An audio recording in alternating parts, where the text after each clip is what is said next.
Hey y'all, this is the video for spiral wedging and coning. Spiral wedging is just another way to wedge clay. It gets out air bubbles and it's usually used for really big or really small pieces of clay, but it can be used for any size really.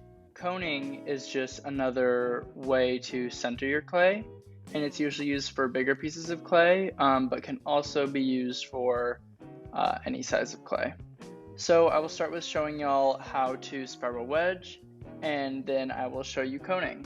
Okay, so spiral wedging is sometimes a little harder than ram's head. It kind of looks a little more simple, but it in some ways is a little more complex.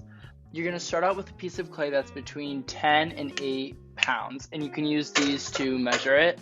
But once you have that, try to smack it into a ball, and then the motion that you are going to do when you are spiral wedging is kind of rocking back and forth.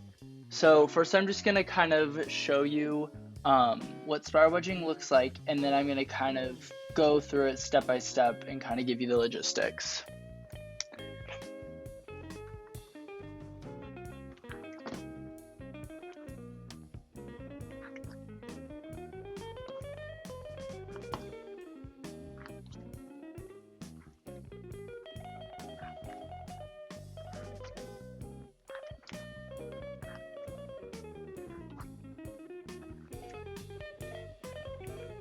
So basically the motion when you are spiral wedging is this rocking back and forth. You start by rocking it forward, and then when you rock it backwards, you kind of bring it up to this edge, and then you turn it at about 15 degrees. It's very small, and then you rock it back down, and then you rock it back up, you turn it a little bit, rock it back down. And eventually, you'll start to get this spiral shape right here. Here's a close-up of that. It almost looks like a conch shell. And if you're right-handed, your right hand is kind of going to be doing most of the work. And if you're left-handed, it's the other way around. And when you're doing this, because it's such a big piece of clay, you want to try to use your body weight. And this is the same for ram's head wedging, but this is definitely more important for that. Because you don't want to wear yourself out and like hurt your wrists and stuff like that. What I've heard is that you should do this motion about 100 times, and that's kind of a lot more than we've been doing. So when y'all wedge, I want you to try to do it a little more, because I think it's better to be safe than sorry. So once you've wedged it enough, you're going to try to kind of do these little rocks and push it into this cone shape. You can smack it too, and this is really helpful. This is another reason why we spiral wedge, because it gets it into the shape that we want for throwing off the hump. Okay, so now we're at the wheel. So once you have all your items, you are ready to go. So I'm gonna, like usual, I'm just gonna smack it in the middle, and before I start, I like to spin it and smack it to try to get it centered. So once you feel like it is centered as well as you can by smacking it, then you can move on to coning. So get it completely wet, and when you do this, you want to start off at medium speed, but by the time you are ready to like put in your center hole, you should be centering at full speed. The reason why we center at medium speed is because it's just kind of a lot of clay, and it's kind of overpowering in the beginning. So before, when we would center, we would basically just use our left hand to do it, and we still are going to use mostly our left hand, but we're also going to use our right hand to pull our mound of clay into a tall cone. So I'll show you what it looks like, and then I will kind of go through the steps.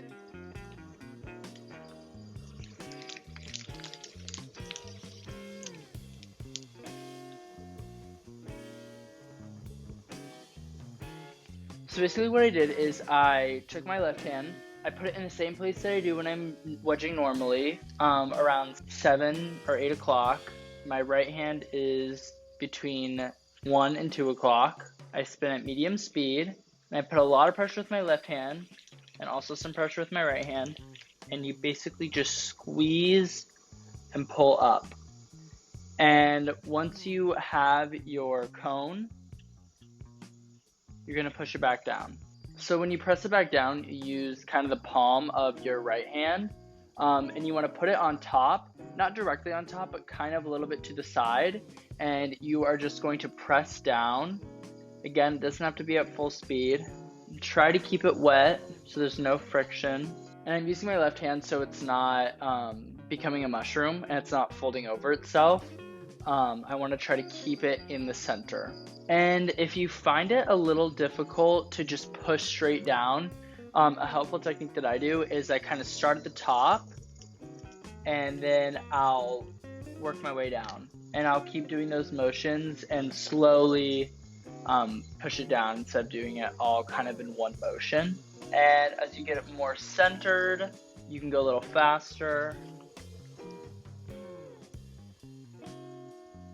And one thing when you are coning up is sometimes after you pushed it down and kind of gotten it a little flat, and you pull it back up, it tends to make like this divot in the middle and it's like a pocket. And the way to avoid that is when you are coning up, you kind of use the outside palm of your right hand to press on the corner. I guess from the camera view it'd be kind of like right here. Press on the corner on that lip so that it's not only going up on the sides and you're putting pressure into the middle.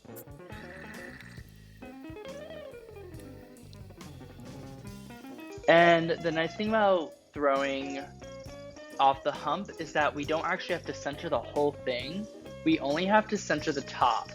So once you feel like the whole shape is like somewhat centered, then you can cone it up and just center the top part of it.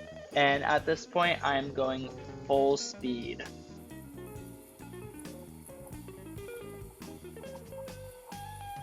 So another thing to make note of is making sure that your hump is not totally flattening out and going to the very edges of your bat or your wheel, because overall you want your hump to be tall like a tower.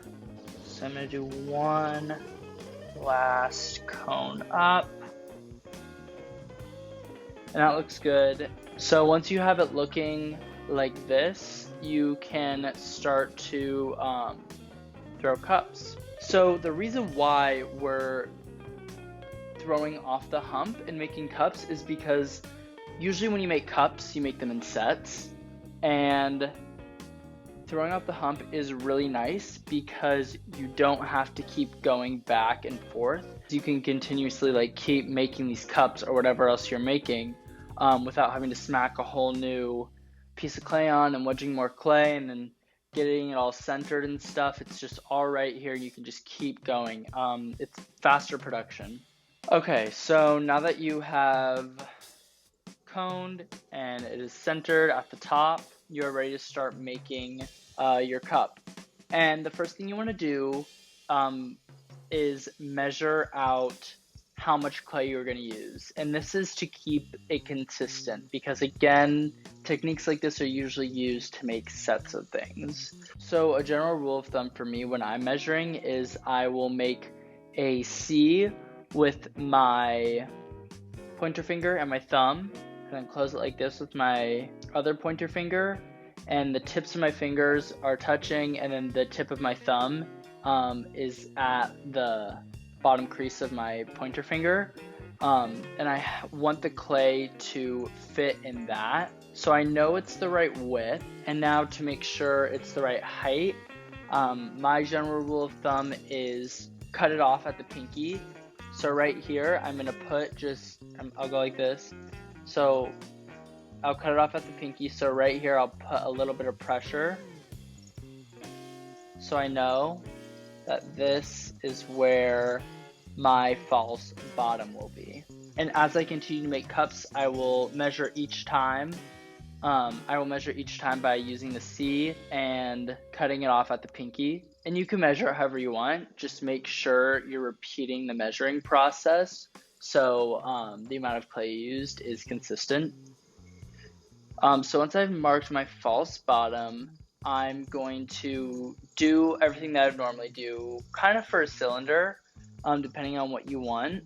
I usually like to make my bottoms flat, but you can make your bottoms curved. You can pull the walls more like a bowl. You can pull it more like a cylinder. It just depends all on what you want to do.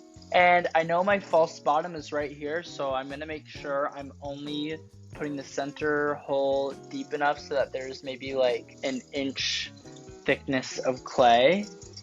For me, it's better to have a thicker floor that I can trim rather than a thinner floor that is just more likely to break. Okay, now that I've pulled the floor, I'm going to pull the walls. And once you kind of have the walls pulled, I want y'all to make sure that you smooth out your floor and kind of press down, because what that does is it makes the clay in your floor more compact, which one, it makes it look smoother and nicer, and two, it makes it less likely to crack in the kiln. And when you're pulling the walls, I also want you to make sure you're thinking about volume. For this one specifically, I don't think I had enough clay, but remember that this shrinks by 11%, so it might look like a good size right now, but I know once this has gone through all the firings, this will be way too small.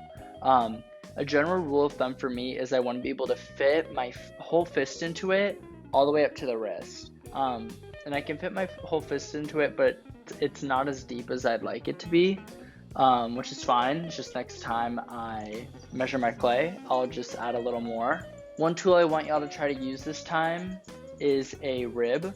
A rib is really helpful because it smooths out the clay and you can use it to kind of get certain shapes. I'm using it with my right hand, so it's y'all can't really see, but I just start at the bottom and I kind of use it as if it were a hand holding a sponge, and I'll just bring it up, and it helps get all the extra slip off, so there's no fingerprints. Cups are the most intimate form that you will throw, and I say this because you bring it to your mouth, and because of that, you want to make sure it's not rough and the edge is the right thickness, because you're always up close and personal with it. And a tool that we use to make the rim really smooth and soft is a chamois. One thing I want y'all to make sure of is that you don't leave these at the bottom of your water bucket, because it happens so much and they get thrown into the slot bucket and they are never found and we lose them so quickly.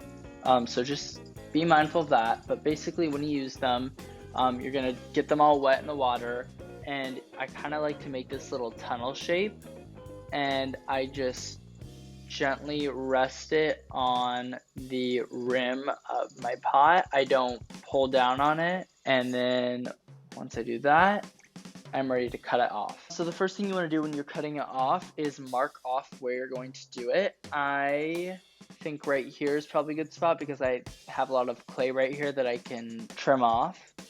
So I'm going to do that. Sorry you can't really see, but basically I'm just gonna put a marking in the clay with my wooden tool. And cutting off cups is sometimes the hardest part because you don't have a flat surface to keep your wire tool level, so a lot of times people will pull up. So be careful of that, but before you do it, you want to wipe off your hands, make sure they're nice and clean so you can have more leverage on the cup.